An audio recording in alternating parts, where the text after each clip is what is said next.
Alright, hello guys, how's it going? In today's video, we're going to be going over a nor'easter pattern that we're going to find ourselves in. At least two nor'easters are going to happen, maybe even more, while we're in this pattern.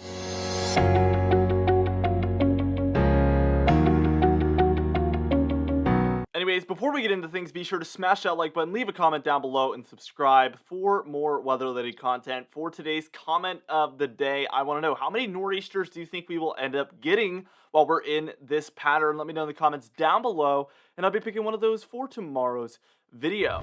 Now, let's get straight into this video, and first things first, we're taking a look here at our current simulated radar, and as you can see, we're undergoing a cold front here in the eastern United States. There is some snow showers there for areas like Pennsylvania, New York, Vermont, New Hampshire. We also have a pretty decent snowstorm up there for the Pacific Northwest that is ongoing as well, for Washington and Idaho especially, where they've just been getting buried in snow over the past month or maybe a bit more.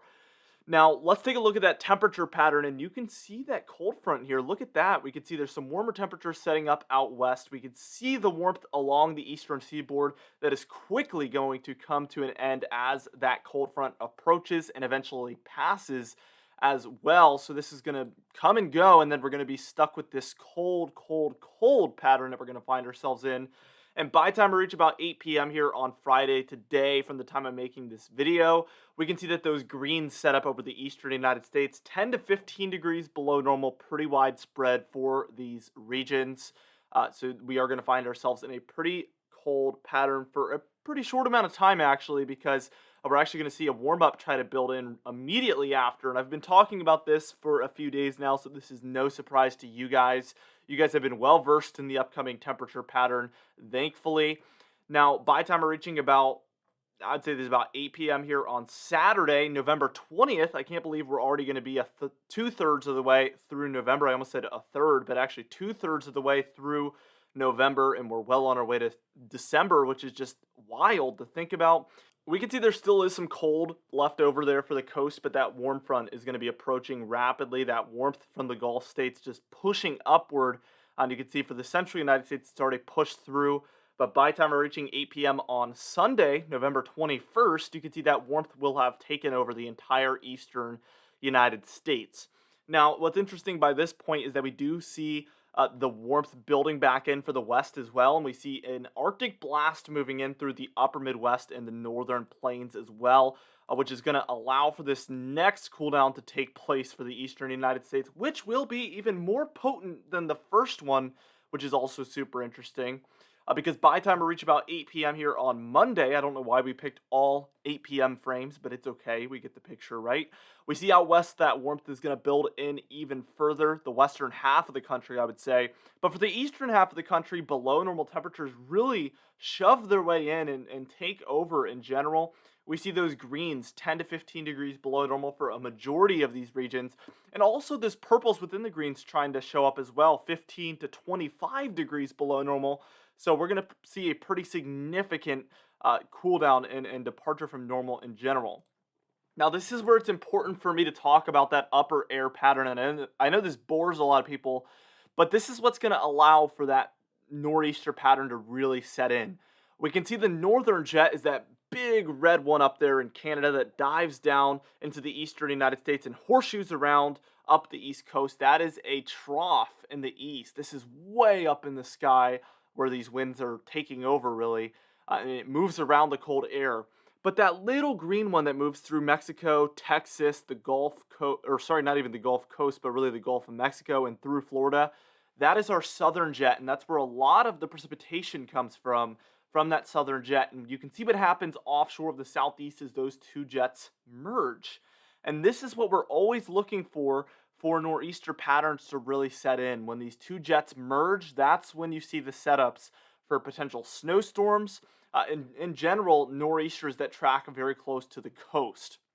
So we do get that perfect lineup of a merged jet. This typically happens mostly in El Niños. What's surprising is we're in a La Niña, but it is still taking place. This isn't really unheard of.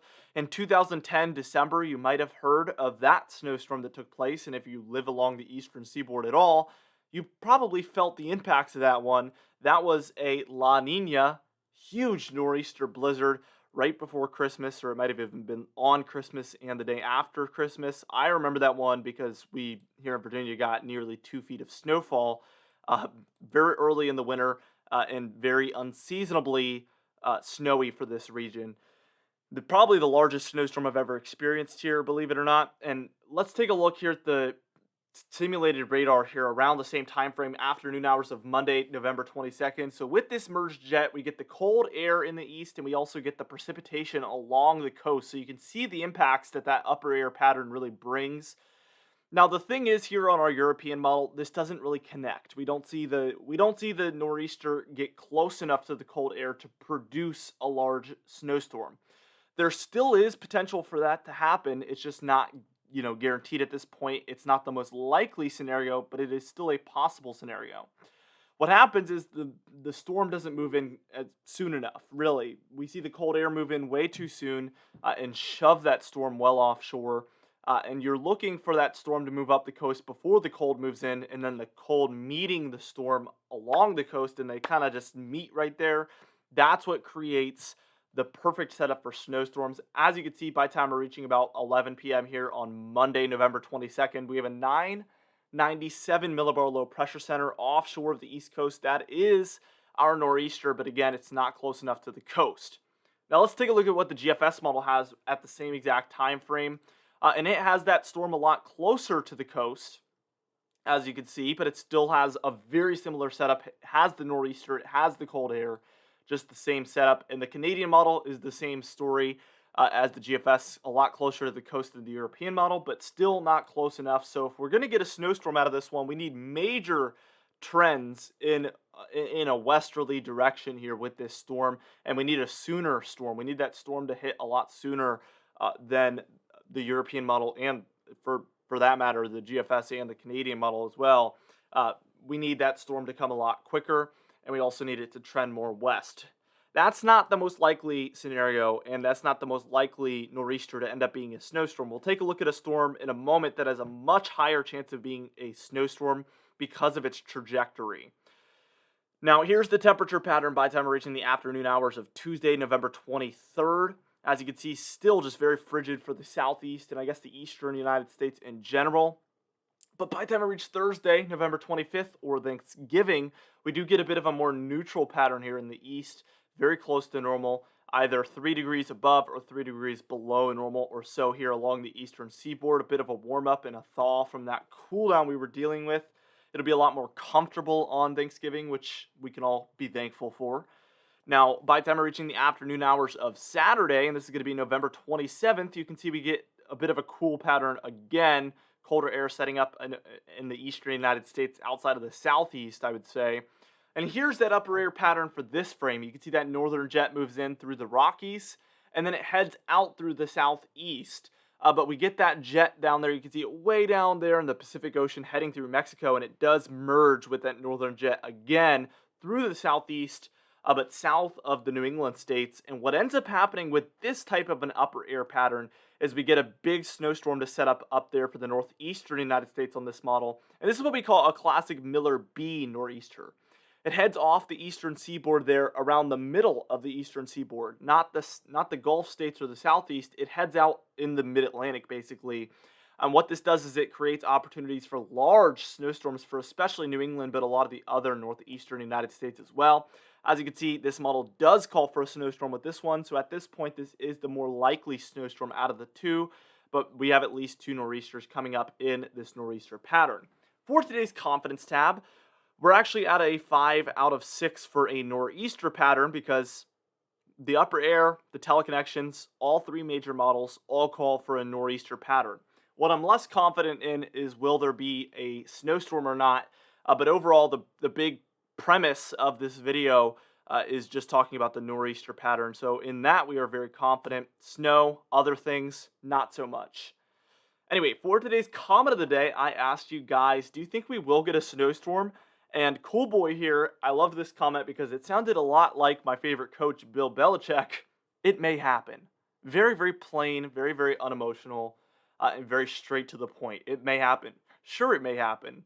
It's a good comment of the day there. Can't be wrong with that one. Very, very good comment. By the way, shout out to the Patriots, my team, winning on Thursday Night Football last night.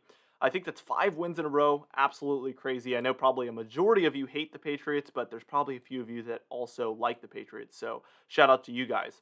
For today's Patron Highlight of the day, I would thank you all for supporting the channel, but especially our Platinum patrons, Bill Crates, James Wade, Dovin Nagel, Lil the Pan, Mandy Birchfield, and Patrick Strickland as well.